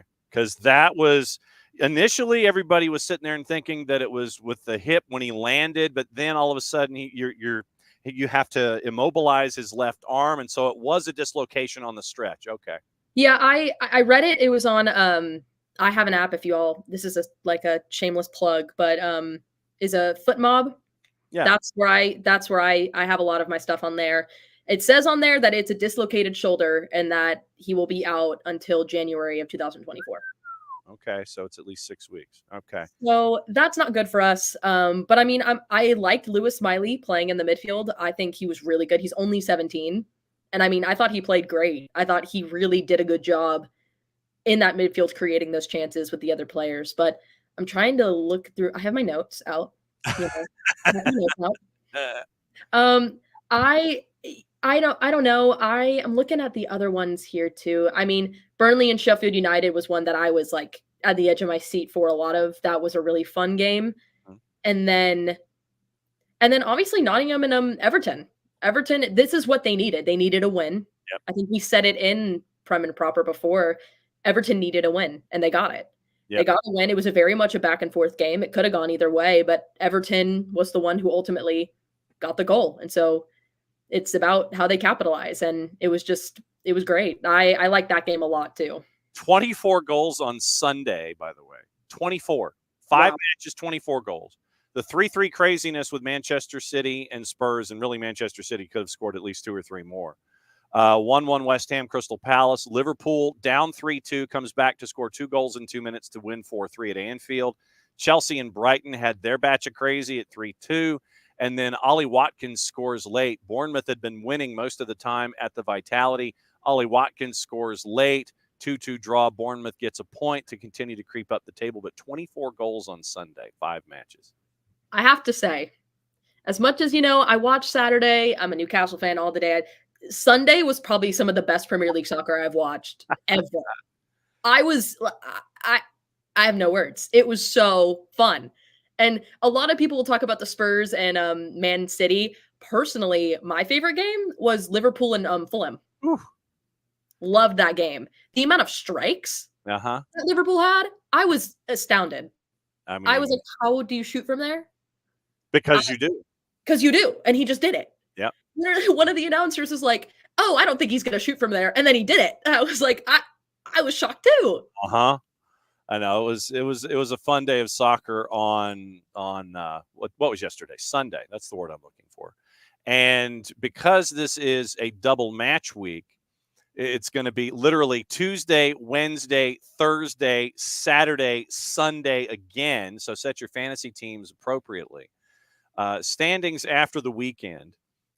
If computers would actually behave and they could, give me standings, I could actually tell you what they are. Arsenal 2 points clear of Liverpool, 3 of Manchester City. Villa's at 29 points. That's your top 4. Spurs, who broke their 3-game losing streak, they're now in 5th, 27. Newcastle at 26 with a record of 8-2-4. You've won 3 of your last 4. Manchester United either wins or loses. There is no draw. I feel like Yoda. 8-0-6, 24 points. Brighton's at 22. West Ham at 21. Then that second group, or Group 2B. Chelsea starts the bottom half of the table ahead of Brentford on goals scored. They're 3 more than that. They're tied 1 goal difference. Crystal Palace is at 16 points. 15 points for Wolves. Fulham's at 15 as well, behind on goal difference. Forest, keep an eye on Steve Cooper. They've lost 4 of 5. Bournemouth at 13 points behind on goal difference. Luton, Everton, Burnley, Sheffield United. That is where we are when it comes to the standings. But no Monday Night Football because we have action on Tuesday. So let's go through the schedule really quickly. Tuesday in the midweek, Wolves, Burnley, Luton Town, and Arsenal. Luton Town, by the way, in the Christmas side dishes is a plus 1250 to win at Kenilworth Road. Wednesday's the busy day. 6 matches, 2:30 and 3:15. Brighton, Brentford, that one should be fun. Crystal Palace, Bournemouth, Fulham, and Forest. Sheffield United, Liverpool. Sheffield United at home is a plus 1250. Villa, Manchester City, where Erling Haaland will probably be mad and take it out on Aston Villa to minus 132. Manchester United, Chelsea on Wednesday at 3:15. Then Thursday, Everton, Newcastle, Spurs, and West Ham. What sticks out in the midweek? I'm excited for Man United and Chelsea. I think that game's going to be interesting. You know, with Man United playing the way they did against Newcastle, and then coming into the game against Chelsea. If I'm not mistaken, I believe, they're playing at home, which will be a great advantage for them. And then Chelsea coming off the 3-2 win against Brighton. Now, with that one, it was a little strange. I thought that they actually came out looking good in the game, and this is exactly what they needed after losing to Newcastle last week. Like, they needed a win. They needed a win, and especially in the way they did it. But I think one thing that is a bit nerve-wracking that they have to realize is, Chelsea was up by, I believe it was 2-0, and then they let Brighton come back. It didn't have to be a slim game, and Chelsea made it a slim game. Yep. So obviously, and then the red card didn't help either because another red card was shown for Chelsea, which is hilarious. I'm like, what's with the red cards, guys? Come on. Connor Gallagher gets the red. Yeah, absolutely. It's definitely. I think that game's going to be on my marker. Obviously, I think Everton and Newcastle will be interesting. Obviously, I'm not saying that because I am a Newcastle fan, but I am saying it because I am a Newcastle fan. I'm excited for that game. I think it's going to be interesting to see how Everton comes out and plays. They're obviously fighting for the relegation spot, trying to get ahead after some of the losses they've had. But I think that game will be interesting too. I'm excited. All right. So you're getting all of your notes together, and obviously you and Drew Dickinson for the 3D will be back with us on Friday in taped form for Prem and Proper. What else is going on in the world of Maddie Cruz that folks need to know about these days? Ooh, anything?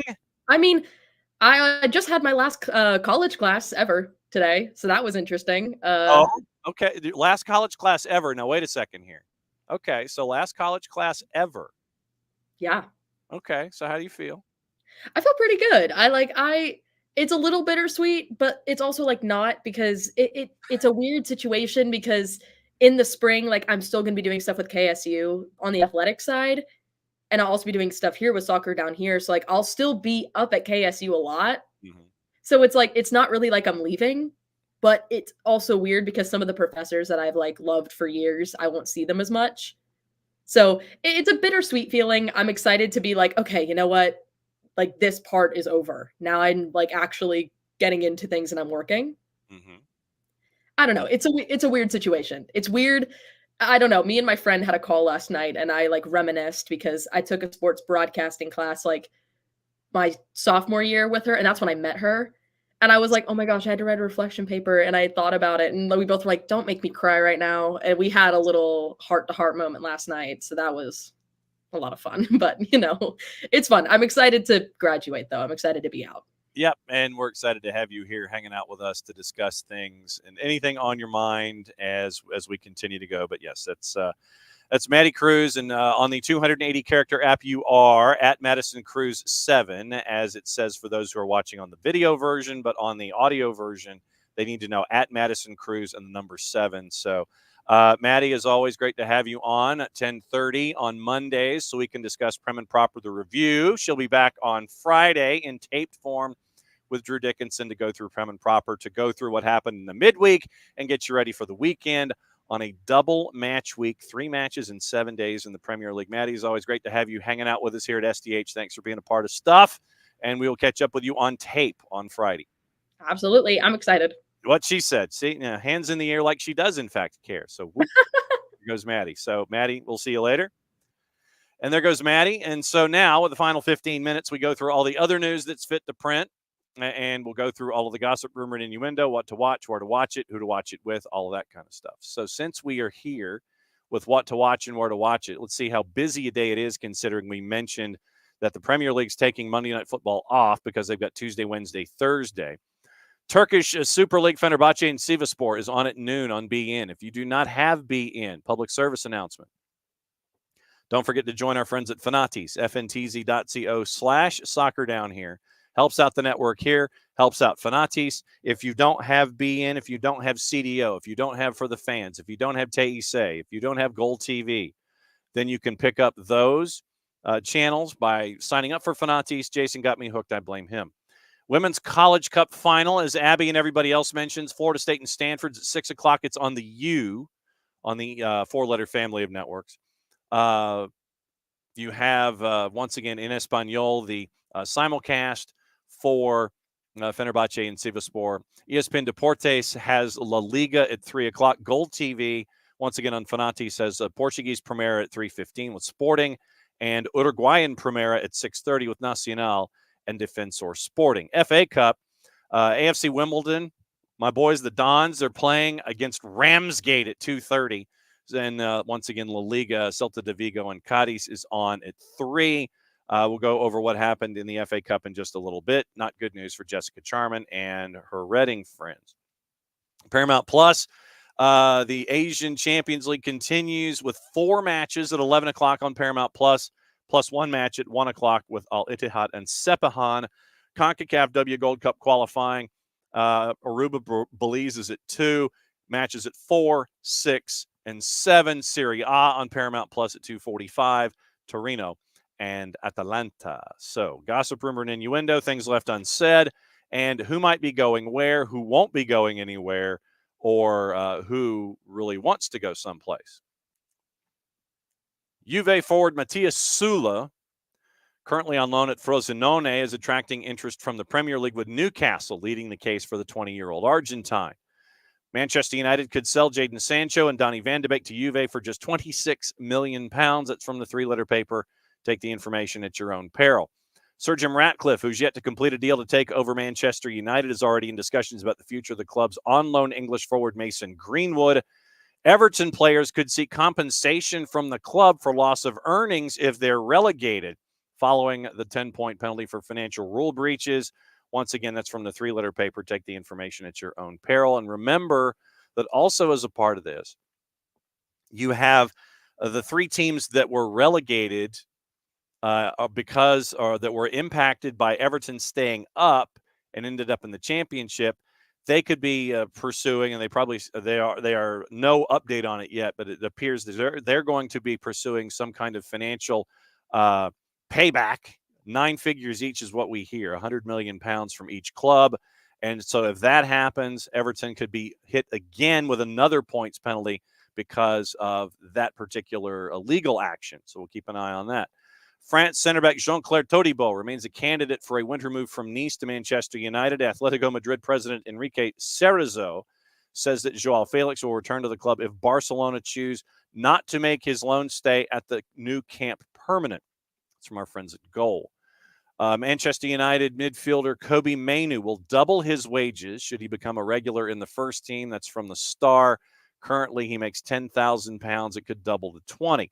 Bayern Munich Germany forward Thomas Mueller has been linked with a move to Manchester United after being urged by the Bavarian club's former captain, Lothar Matthäus, to seek game time elsewhere. 3-letter paper. Mueller is likely to extend his contract until 2025 at Bayern Munich, with the German club's sporting director Christoph Freund pushing for the forward to get a new deal. Spain defender Marcos Alonso knows that Barca will not extend his contract beyond summer 2024, and the 32-year-old could return to the Premier League or move to Saudi Arabia when his deal comes to an end. Nottingham Forest could face a January transfer embargo over late fee payments owed to agents. That's from the 3-letter paper. West Ham set to apply to have the London Stadium capacity expanded to 68,000 on match days, which would make it the second largest Premier League ground behind Old Trafford. That is from the 4-letter paper. So take that information at your own peril as well. Also, So the sacking, sources have said that Heckingbottom has been sacked. Sky is saying expected to be sacked and replaced with Wilder. So still kind of up and down and off and around the page, but it appears that it is just dead man walking.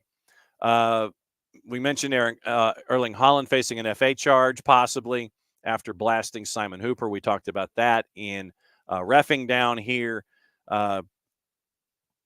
Arsenal is going to apparently allow Aaron Ramsdale to leave in the summer. According to 90 Minutes, David Raya has usurped Ramsdale as Arsenal's number one since the 1-0 win over Everton in September. The club is set to activate an option to make the loan move from Brentford permanent. It's £27 million. With Raya ineligible to play against the Bees, Ramsdale was handed a starting berth at the weekend, and people were concerned about his distribution. Reports suggest Ramsdale keen to fight for his place upon arrival, but now wants to leave, if only on loan in the January window. Chelsea and Newcastle are reportedly tracking the 25-year-old, as are Bournemouth and Sheffield United. Jose Sa at Wolves has been linked with a move to Saudi Arabia, which could create an opening at Molineux. Eric Ten Hag is battling to keep Manchester United players on side after Saturday's defeat to Newcastle, according to the four-letter. Report says there is a group in the squad that are growing, quote, disillusioned after their 10th loss of the season. Although a number of players are said to be backing Ten Hag and his staff, the four-letter claims there are concerns at the club that the mood inside Old Trafford will turn if results don't improve. Chelsea, Bayern Munich, and Liverpool in the next 2 weeks. Report says, once again, some of the problems are Ten Hag's intense training sessions.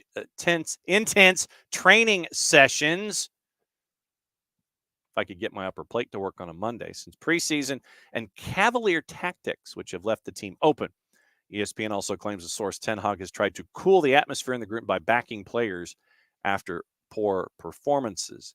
Arsenal reportedly interested in a deal for Juve wonderkid Kenan Yildiz, according to the Daily Mirror. 18-year-old who can play as a winger, joined Juve from Bayern and has signed a deal with the club through 27. Reportedly ready to swoop in the transfer window in January. Liverpool also tracking. We mentioned Jean-Claire Todibo as a part of the discussion. Bayern Munich reportedly scouting 3 potential long-term replacements for Manuel Neuer. And it's from the three-letter paper. 37-year-old signed a 1-year extension at the club last week after returning to action in October following the leg injury in a ski accident a year ago.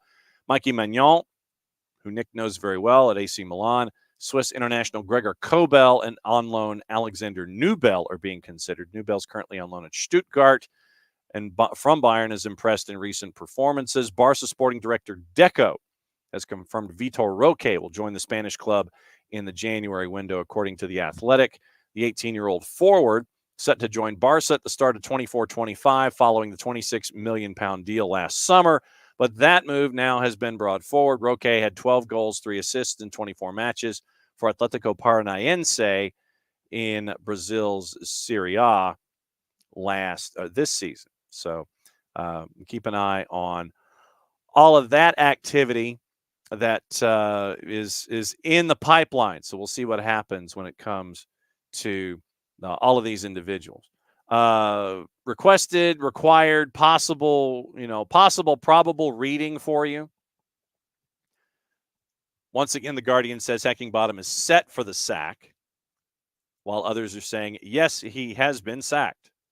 So we'll see what happens with all of that. But yeah, a massive number of goals that were scored in the Premier League on Sunday. FA Cup, great story about Mehdi Alito. 8th-tier club star has a musical alter ego, and he says that the power of a good tune can inspire an FA Cup set at AFC Wimbledon. Isthmian League Southeast Division, lowest-ranked team in the second round, and so that one will be on ESPN Plus. You can keep an eye on that one as well. In the Guardian, what was I going to?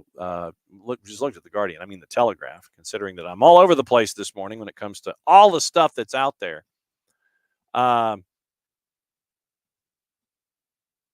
yes, this is where we're getting our conflicting information. The Telegraph are saying that Heckingbottom has been sacked. Everybody else is saying he's about to be sacked. So we'll see what happens. We'll see what happens with that, and we will we'll update it, but we'll go from there. The discussions are all over the place about hooliganism and all of that stuff, and not necessarily a surprise. But once again, we mentioned stupidity down here. That's a part of things, and it hadn't slowed down, and we just have to continue to be vigilant about it and see what's going on. League One, I meant to mention this. This is the first day for live signings when it comes to all of the teams in USL League One. League-wide initiative set for the second activation. It's referred to as League One Day One. Every League One club can coordinate to promote over 65 player transactions on the same day. And we mentioned that South Georgia Tormenta is on the board with theirs. They have their first 5 signings. Colin Mosiunas, the 25-year-old from Ravenswood, West Virginia, graduated from Marshall last year. Mosiunas, the defender, under contract. Preston Kilwine back under contract. Jackson Corey from Australia under contract. It was great to see Jackson Corey's game grow last season. Pedro Fonseca is under contract. Nick Okoto is under contract with his time coming from South Georgia Tormenta 2 in USL League 2. So the option was exercised on Okoto, under contract Mosiunas, Preston Kilwine, Jackson Corey, and Pedro Fonseca. So keep an eye on your favorite League One club, and you can go, okay, so-and-so has signed. Forward Madison has moved so far. The return of Mitch Osmond. He's going to return for his 3rd season. The defender led the team in clearances and blocks on the back line. So Mitch Osmond returns for the Mingos. And so the Mingos are on the board with their signing of the day. Lexington SC is up and running. Atez Diouf, their leading goal scorer, returns for season number 2 after coming to the club from San Antonio FC. That's a big pickup for Lex SC, making sure that they can hang on to one of the top goal scorers in USL League One. Charlotte Independence, Ryan Jeji, 2 goals on the season for Charlotte Independence, and he is back. His option has been exercised. So Chattanooga Red Wolves also on the board with 6 signings on the day, with options exercised on Siobhan Marsh, Richie Renteria, the defender, Yair Paez out of Dalton, great local product that we've seen come through Dalton High and the Red Wolves SC Academy. His option was exercised as well. Mayele Malongo, who came initially from Albion San Diego, his option was exercised as well up top. Omar Gomez, the midfielder, and Ropapa Mensah had his option exercised as well. So Siobhan Marsh, Richie Renteria, Yair Paez, Ropapa Mensah, Omar Gomez, Mayele Malongo. So Sean McDaniel and Red Wolves have 6 players signed right now, Day One League One. Tormenta has 5 familiar names that are on the board. So you can go to USLLeagueONE.com and follow along all day long as to who is sticking, who is staying. And remember, the home openers have been announced now for USL League One. March 9, it is Greenville, Lex SC, and South Georgia Tormenta as Western teams come east. March 16th, it is Central Valley, so your first chance to see Jermaine Jones on the touchline in Fresno is on the 16th, as well as Charlotte and Spokane. March 23rd, One Knox and Richmond. March 30th is the home opener for Chattanooga as they host Union Omaha. April 13, Forward Madison against Richmond. April 20, the Murder Owls against Charlotte. The home opener for Northern Colorado. So Northern Colorado is going to be on the road for the first 2 months of the year, March and April, and first 3 months, really. May 25th is the home opener for the Hailstorm as they take on Charlotte. So May 25th, the home opener for Hailstorm.